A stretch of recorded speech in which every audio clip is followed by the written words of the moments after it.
Sandeep Jamwal is here.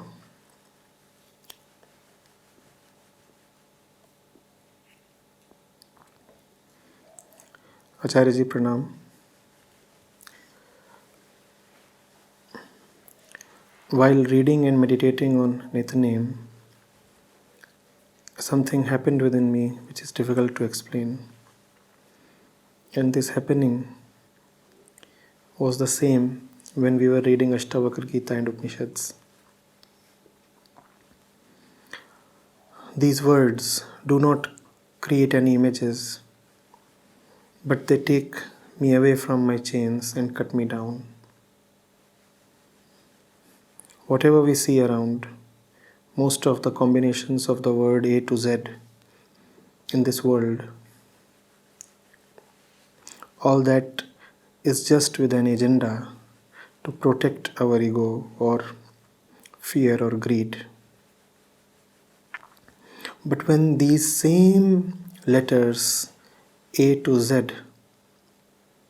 combine to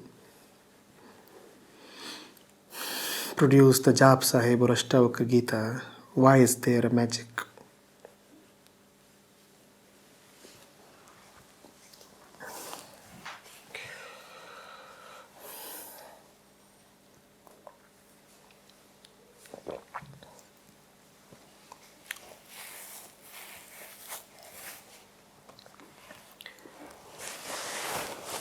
There is just a magic, Sandeep. The why is not very necessary, but if you are asking, I'll speak on it.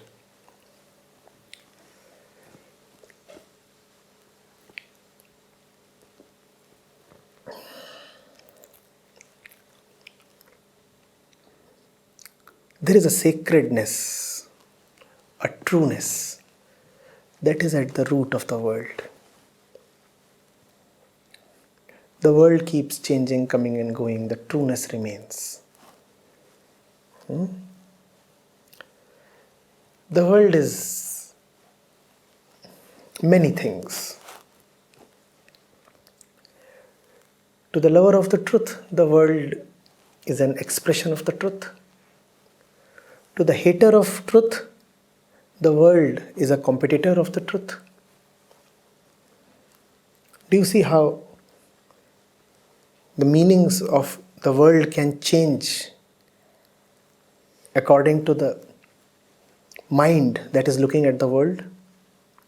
If you are a lover of the truth, then the world is a manifestation of the truth. If you are a worshipper of the truth, then the world is an offering, a gift, a prasad from the truth. Whereas if you are a hater of truth, somebody who loves to say that the truth doesn't exist, then the world is a substitute to the truth. If you hate the world, if you hate the truth, you will say there is no truth, there is only the world, the material world. So what does the world become? A substitute, a competitor. It depends on who you are.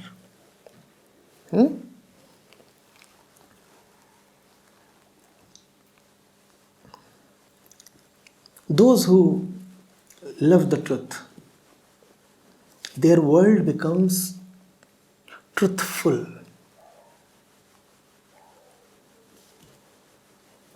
Everything in their world gets arranged to serve the truth. It comes from the truth, it serves the truth, it serves the truth, so more comes from the truth, more comes from the truth, there is more to serve the truth.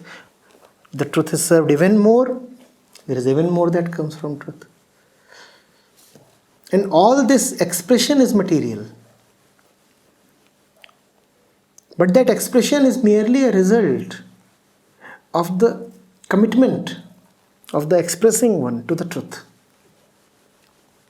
It is not merely their words that are now arranged, configured in the design of truth, in the light of truth, by the virtue of truth. Everything, even their body. Just as their words take you beyond your chains, even their body, their eyes, their looks will take you beyond their chains. It is obvious, is it not? If the words of Ashtavakra have so much power, what power would be there in sitting next to Ashtavakra? Words are material things, are they not? And the body too is a material thing. In fact, the words require the body to emerge. If the words are so beautiful, there would certainly be great beauty in sitting next to the person of Ashtavakra. The way they wear their clothes, the way they eat, the way they work, everything would be a scripture, provided you know how to read.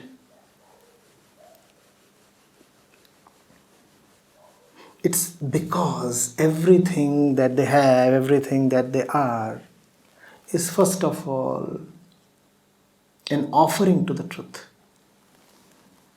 They have not kept anything for themselves, privately, reserved, personal. All is to serve the one. When all is to serve the one, all gets arranged, aligned in the music of the one.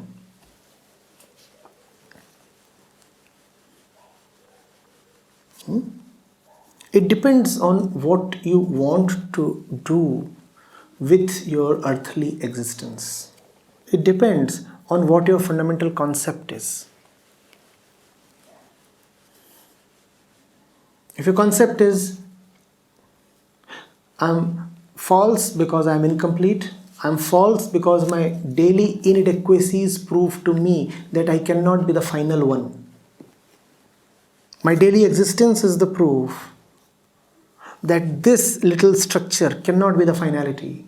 If this is your concept, then you will surrender this little incomplete thing to that which is incomplete, because the complete is what you are anyway craving for. Nobody has to teach you that. It is your basic urge. You are seeking completeness, and if you are seeking completeness, then why not submit the incomplete into the service of the complete?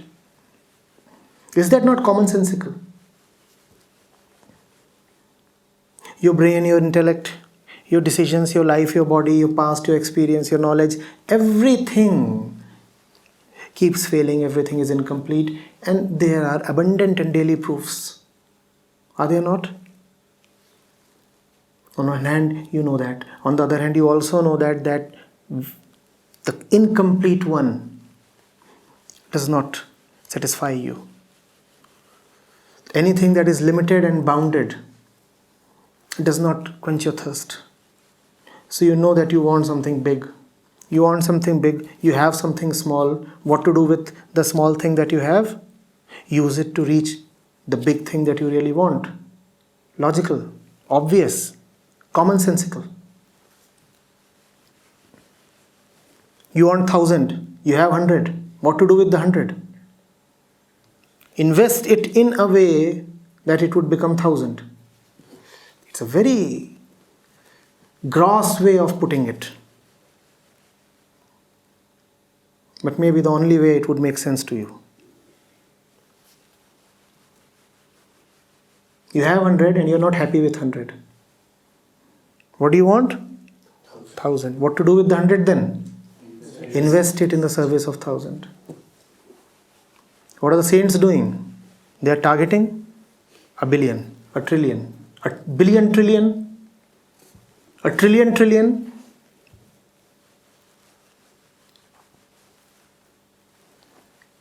Using just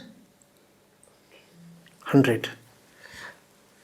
That's some smartness. Those are the really smart ones.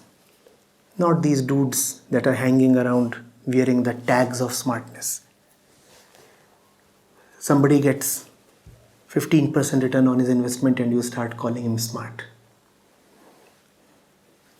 Somebody makes $1 million and you say, wow, man, Some really smart chap.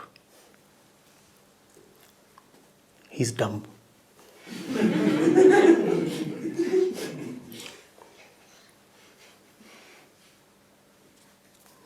Fortune 500. Really something big. They wasted it. Buggers, you've lost it. You know what? You just lost it.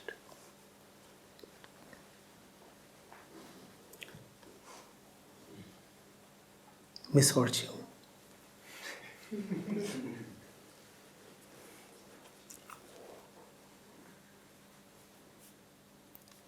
Change your concept of smartness. When your concept of smartness changes, then you know who the real dude is. That's worship.